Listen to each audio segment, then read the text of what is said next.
ప్రపంచంలో ఎక్కడున్నా మీ గోత్రనామాలతో వేదమందిర్ నిర్వహించే ఆన్లైన్ పూజలు హోమాల ద్వారా దైవ అనుగ్రహాన్ని పొందండి. మధ్య బాలకృష్ణ గారి సినిమా జయసింహ అనే ఒక సినిమా వచ్చింది. అవును సార్. ఆ సినిమా షూటింగ్ జరిగినప్పుడు కుంభకోణంలో జరిగిందండి. అక్కడ బ్రహ్మాండమైన దేవాలయాలు ఉన్నాయి, చాలా ఫేమస్ కదా, చాలా ఫేమస్ దేవాలయాలు. అక్కడ మేమందరం ఒక కాటేజ్ చేస్తున్న ఒక హోటల్లో దిగాం. మేము నా కాటేజీ పక్కన బాలకృష్ణ గారి కాటేజీ, ఎదురుగుండా బ్రహ్మానందం గారి కాలేజీ. రోజు ప్రొద్దున్నే వాకింగ్ చేయడం కోసం నేను 5ంటికి లేచేవాడిని. లేచి వాకింగ్ చేద్దామని ఇట్లా హోటల్లో బయటకు వచ్చేటప్పటికి ఆల్రెడీ బాలకృష్ణ గారు వాకింగు తర్వాత జిమ్ము అవన్నీ కూడా పూర్తి చేసుకొని లోపలికి వెళ్తా కనపడుతూ ఉంటాడు. నా వాకింగ్ అయిన తర్వాత మళ్ళీ ఇట్లా అయిన తర్వాత చూస్తే దేవుడి దగ్గర కూర్చొని పూజ చేస్తూ ఉండేవాడు. మీకంటే ముందు ఉండేవాడు? నాకంటే ముందు, చాలా ముందు. అంటే ఎన్టీ రామారావు నుంచి ప్రేరణ పొందుంటారు. అయ్యి ఉండొచ్చు. అసలు ఎంత సిస్టమేటిక్గా చేస్తారంటే, రేపు పొద్దున్న ఏదో 7 గంటలకు వెళ్తే మంచిది కాదు అని అనుకుంటే 4కో 3కో నిద్రలు చేసి అన్నీ చేసేసి ఆ 7 లోపల 6కి 6:30కో బయలుదేరి వెళ్ళిపోతాడు. అంత క్రమశిక్షణ, అంత క్రమశిక్షణ. అంటే బహుశా ఎన్టీ రామారావు అదే చేసేవారు, ఆయనే ప్రేరణ. అంటే ఆయనకి ఈ తిథులు, నక్షత్రాలు, మంచులు, చెడులు, ఏ రోజు ఎటు వెళ్ళాలి, ఏ రోజు ఎటు పక్క వెళ్ళకూడదు, ఇవన్నీ కూడా తెలుసు బాగా. అవన్నీ ఆచరిస్తాడు ఆయన. అలా చేసేవారు. ఆయన చూసి నేను కూడా కొంత ప్రేరణ పొందాను. నేను కూడా సిస్టమేటిక్గానే చేస్తాను. పూజ చేయకుండా బయటకు వెళ్ళను. తెల్లవారుదామని ఢిల్లీ వెళ్ళాలన్నా కూడా 3ంటికి నిద్రలు చేసి స్నానం చేసి పూజ చేసేసుకొని అప్పుడే బయలుదేరి వెళ్తాను. అవును, మీరు ఎంపీగా ఉన్నప్పుడు 5 ఏళ్ళు. ఎంపీగా ఉన్న 5 ఏళ్ళు. కానీ ఎప్పుడు కూడా ఏ పని మీద వెళ్ళినా కూడా పూజ చేసుకోకుండా మాత్రం ఎక్కడికి ఏ పనికి వెళ్ళను. అది ఒక నిత్యకృత్యం అనమాట. ఎదురుగుండా కాటేజీల్లో బ్రహ్మానందం గారు ఉన్నారు. ఆయనకి దేవుడు భక్తి అది ఉంది.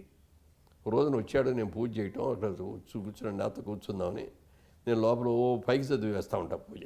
మామూలుగా మనసులో చేసే పూజ కాకుండా దానికి కూడా ఒక కారణం ఉంది. అంటే నా వాయిస్ బిగినింగ్ డేస్లో కొంచెం పీలగా ఉండేది. ఇప్పుడు బేస్ అయింది కదా వాయిస్. అదే అప్పుడు అందరూ చెప్పారనమాట. చెప్పి ఇట్లా బాగా కొంచెం నువ్వు ప్రాక్టీస్ చేసుకోవాలి, వాయిస్ ప్రాక్టీసు, వోకల్ ఎక్సర్సైజ్ చేయాలి, వోకల్ ఎక్సర్సైజ్ చేస్తే కానీ ఇది రాదు అని చెప్పి దానికి అయ్యో కొన్ని చెప్పారు. ఆ చెప్పిన దాంట్లో నేను అన్వయించుకున్న దాంట్లో ఒకటి పూజ. రోజు పూజ చేసేటప్పుడు బాగా బిగ్గరగా చదవాలి. అంటే మామూలుగా చదువుడు. ఆ చదువుతా అంటే మనకి కొంత ఏమంటారు అయ్యి ఫ్రీ అవుతుంటాయి. గొంతుకు సంబంధించిన ఇవన్నీ కూడా ఫ్రీ చేసాం. అది కొన్నాళ్ళకి అది కరెక్ట్గా సెట్ అయింది. అది అట్లా పెట్టమని, అందుకని ఆ రోజున అట్లాగే చేసుకుంటాను. ఇప్పటికీ అలా ఉన్నారా? ఇప్పటికీ అదే.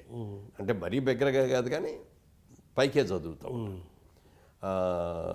ఆయన షూటింగ్ ఆయనకి లేదు, నాకు లేదు. ఆ రోజున మధ్యాహ్నం నుంచి వస్తుంది అన్నారు. సరే కాసేపు కూర్చొని నాతో మాట్లాడదామని వచ్చారు ఆయన. వచ్చేస్తే నేను లోపల పూజ చేసుకుంటున్నాను. చూసి బయట కుర్చీ ఉంటే ఆ కుర్చీలో కూర్చున్నాను. ఇంకా అయిపోద్ది అని ఎదురు చూస్తున్నాడు. అవలా ఏవో అందరు దేవుళ్ళు వరుస పెట్టి నేను స్తోత్రాలు చూసుకుంటా వెళ్తున్నాను. అయిన తర్వాత బయటకు వచ్చిన తర్వాత అడిగాడు, మురళీమోహన్ గారు మీరు ఏ దేవుడిని ప్రార్థిస్తారో అన్నాడు. నేను అందరు దేవుళ్ళని ప్రార్థిస్తానండి. జీసస్ క్రీస్తుని చేస్తాను, అల్లానే చేస్తాను, గౌతమ బుద్ధుడిని లైక్ చేస్తాను. శక్తి స్వరూపం అన్ని స్వరూపాలని. అంటే మరి మీరే ఎంతసేపు చేస్తారండి అని అడిగా. మీరు పూజ చేస్తారు కదా రోజు, ఎంతసేపు చేస్తారు? నాకు దేవుడు ఒక్కడే అన్నాడు. ఎవరన్నా? వెంకటేశ్వర స్వామి అన్నాడు. నేను వెంకటేశ్వర స్వామికి తప్పించి ఇంకెవరికి పూజ చేయను. అదేమిటి సార్ అలా ఎందుకు పెట్టుకున్నారన్న చిన్న ఉదాహరణ చెప్పాడు. మా ఇంట్లో పని మనిషి ఒక అమ్మాయి ఉంది, 10 ఇళ్ళు చేస్తుంది. మా ఇంట్లో కూడా వచ్చి ఒక గంట సేపు చేసేసి వెళ్ళిపోద్ది. ఆ అమ్మాయికి ఏదైనా ప్రాబ్లం వచ్చిందనుకోండి, ఆడు చూస్తారులే, వీళ్ళు చూస్తారులే అనుకొని ఎవరని చూడం. అదే మా ఇంట్లోనే పని చేస్తుంది అనుకోండి, మా ఇంట్లో పనిచేసే మనిషికి ఏదైనా జబ్బు చేసింది అనుకోండి, ఆటోమేటిక్గా మేము చూస్తాం. చేయాలి కదా, మన మనిషి కాబట్టి. కానీ 10 మందికి 10 చోట్ల చేసేటప్పుడు పూజకి 10 దగ్గరికి వెళ్ళే వాళ్ళకి ఆడు చేస్తారు లేడు చేస్తారని ఎవరు చేయరు. అందరూ నీళ్లు పోసిన సామెత అయిపోతుంది. అందుకని దేవుడికి కూడా ఆయన తత్వం చెప్పింది అనమాట. దేవుడికి పూజ కూడా ఒక్కరికే చేయాలి. ఒక్కళ్ళు చేస్తే మన భక్తుడు ఈయన మనతోనే ఇది ఉంటాడు అని చెప్పి ఆ దేవుడు చేస్తాడు. నువ్వు 10 మంది దేవుళ్ళకి చేసావు అనుకో, వెంకటేశ్వర స్వామి చూస్తాడులే ఇంకో ఆయన ఉంటాడు, ఆంజనేయ స్వామి చూస్తాడులే ఇంకోటి ఉంటాడు, అయ్యప్ప స్వామి చూస్తాడులే ఈయన ఊరుకుంటాడు. అలా అందరు దేవుళ్ళు ఎవరికాళ్ళు ఊరుకుంటారు, ఎవరు మనకి చేయరు. పాయింటే ఆయన థియరీ అది. ఆ థియరీలో కూడా ఒక ఇది ఉంది, లాజిక్ ఉంది. లాజిక్ ఉంది. అలాగే ఒకవేళ ఏదైనా దేవాలయానికి వెళ్ళాల్సి వచ్చి అక్కడ దండం పెట్టుకోవాల్సి వస్తే అక్కడ కూడా లోపల ఉన్న మూల విరాట్టుని నేను వెంకటేశ్వర స్వామినే భావించి వెంకటేశ్వర స్వామికి దండం పెడుతున్నామనే భావిస్తాను తప్ప ఇంకోటి అందరిలో అన్ని దైవాల్లో వెంకటేశ్వర స్వామినే చూసుకుంటాడు ఆయన. అంతే. ఇప్పుడు ఆ తీరు మీకే అనిపించింది సార్? మీరు కదా అందరినీ పూజిస్తారు కదా, పెద్ద దేవత విఘ్నేశ్వరుని మొదలు పెట్టుకొని మొత్తం. అలా అని చెప్పింటే నేను ఏ దేవుడిని అని పూజించను, నాకు అందరు దేవుళ్ళు ఇష్టమే. దేవుడు అనేది ఒక తల్లి తండ్రి గురువు దైవం లాగా అందరూ ఇష్టమే. అదే అంటే ఒక ఇదంతా సృష్టి ఎలా జరిగింది అంటే దానికి ఒక శక్తి, ఏదో ఒక శక్తి, ఆ శక్తి దానికి రూపం లేదు, పేరు లేదు, ఏమీ లేదు. కానీ మన పూజ ఆధ్యాత్మికం వాళ్ళకి మీద కాన్సన్ట్రేట్ చేయాలి, ఈ దేవుడి మీద కాన్సన్ట్రేట్ చేయాలంటే ఆ దేవుడికి ఒక రూపం కావాలి, అది పూజ గురిలో ఆ ఫోటో ఏదో కావాలి.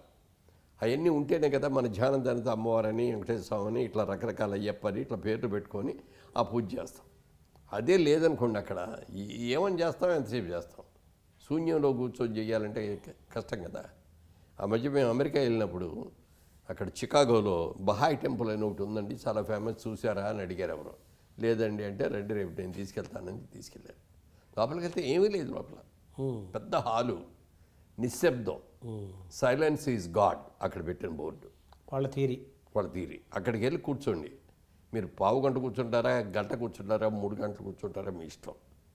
ఎవరితోనూ ఎవరూ మాట్లాడకూడదు, నిశ్శబ్దంగా ఉండాలి. సెల్ ఫోన్లు మోగటాలు ఏం ఉండకూడదు, సెల్ ఫోన్లన్నీ బయట పెట్టేసి రావాలి. తర్వాత పైకి అసలు ఎవరు పక్కన వాళ్ళతో కూడా మాట్లాడకూడదు, ఎవరు కూడా నిశ్శబ్దంగా ఉండాలి. ఇది వాళ్ళు పెట్టినది ఆ టెంపుల్. చూస్తే చాలామంది వస్తున్నారు అట్లా కాముగా కూర్చుంటున్నారు, జపం చేసుకుంటున్నారు, ధ్యానం చేసుకుంటున్నారు, ఏదో వాళ్ళ పద్ధతిలో వాళ్ళు చేసుకుంటున్నారు. కానీ మనకు కాన్సన్ట్రేషన్ కుదరదు, అది బాగా ప్రాక్టీస్ చేస్తే తప్ప చాలా కష్టం అది. అందుకని మనం దేవుణ్ణి పెట్టుకుంటాం. ఒక ఆయన ఎవరు అడిగాడు నన్ను, ఏమయ్యా మేము ముస్లిమ్స్ ఉన్నామంటే అల్లానే పెట్టుకుంటాము, క్రిస్టియన్స్ ఉన్నారంటే జీసస్ పెట్టుకుంటారు, మీ హిందువులకి ఏంటయ్యా బాబు అన్ని దేవుళ్ళు ఏంటయ్యా అన్నాడు. ఈ కన్ఫ్యూజన్ ఏంటని అంటే నేను చెప్పాను, మాకు ప్రకృతిని మేము పూజ చేస్తామండి. రాళ్ళు రప్పలు చెట్లను కూడా పూజిస్తాం కదా, అన్నిటిని పూజ చేస్తాం, అన్ని చెట్లను పూజ చేస్తాం, అన్ని ఆవులను పూజ చేస్తాం, అమ్మవారి వాహనమని సింహాన్ని పులిగిని పూజ చేస్తాం, అన్నింటికి కూడా మనం సృష్టిలో ఉన్న ప్రతి వస్తువుల్లోనే దైవాన్ని చూస్తాం, దైవత్వం చూస్తాం. అందుకని మేము అన్నీ చేస్తామండి అని చెప్పాను. అని అంటే అది కరెక్ట్ ఎట్లా అవుద్ది అన్నాడు. సరే ఒక మాట చెప్తానండి నేను, మీ పేరేంటండి అన్న. ఏదో చెప్పాడు పేరు. మీ నాన్నగారు ఉన్నారా? ఉన్నారండి. మీ అమ్మగారు ఉన్నారా? ఉన్నారండి అన్నాడు. మీ అక్కలు ఉన్నారా? ఉన్నారు. మీ మనవాళ్ళు ఉన్నారా? ఉన్నారు. మీ నాన్నగారు నీ పేరేంటండి? వెంకటేశ్వరరావు అని చెప్పాడు. మీ నాన్నగారు ఏమనిపిస్తారు? ఒరే బాబు అంటారు. అమ్మగారు ఒరే పెద్దాడా అంటుంది. చెల్లెలు అన్నయ్య అంటుంది. బావగారు బామ్మరిది, ఎరా బామ్మరిది అని పిలుస్తాడు. మేనల్లుడు మావయ్య అని పిలుస్తాడు. రేపు మనవడు ఉంటే తాతగారు అని పిలుస్తాడు. రకరకాల పేర్లు. ఏ పేరుతో పిలిచినా నువ్వు అనేవాడు ఒక్కడే కదా. ఆ వస్తువు ఒకటే, మనిషి ఒకటే. వస్తువు ఒకటే, నువ్వు ఒక్కడవే ఉంది అక్కడ. కానీ నీకు ఇన్ని పేర్లు ఉన్నాయి. మా దేవుడికి కూడా అంతే.